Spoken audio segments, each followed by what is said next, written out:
Adult Wellbeing Services is a very comprehensive organization. So we go all the way from prevention and education to a very intensive program called guardianship. There is a lot more need in the community for a lot of reasons. Certainly, we've closed most state hospitals. For example, there's only one state hospital left for people with developmental disabilities, one for the entire state. So that means most people with developmental disabilities are out in the community. Now, many of them have family members who lovingly take care of them, but many don't.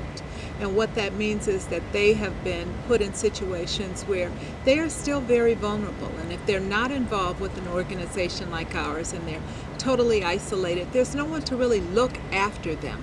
And so that's been a major change, that we have more people in the community today than we ever did in the past. And that means that organizations like Adult Wellbeing Services have to step up and really make sure that we're protecting them, because otherwise they're very vulnerable. That also shows up in our guardianship program. A lot of people don't understand what a guardian does, but a guardian really is an alternative decision maker. And again, these are people who don't have family. If they had family, the probate court wouldn't say, would you be the guardian? And so these are people often who are homeless. They are exploited, sometimes by family members, and we have to step in and help them take care of their housing, healthcare needs, finances, and all of that. So in a big picture, we have seen more need by more people, but often with fewer resources, and that's an issue.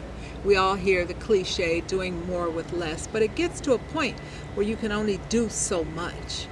And the people that we deal with, 90% of the people we serve have incomes of less than $10,000 a year. That tells you a lot right there.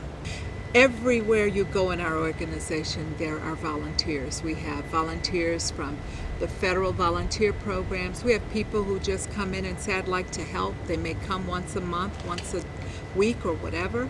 We have students who want to volunteer. So that volunteer capacity is critical, because we are never funded adequately enough to do all the work that's needed. If you come to Adult Wellbeing Services and volunteer, we can guarantee that you will leave that day feeling better. You will feel like you have really made a difference in this community and in the lives of individuals. So that's my pitch. It's very simple. You come here, you'll feel better.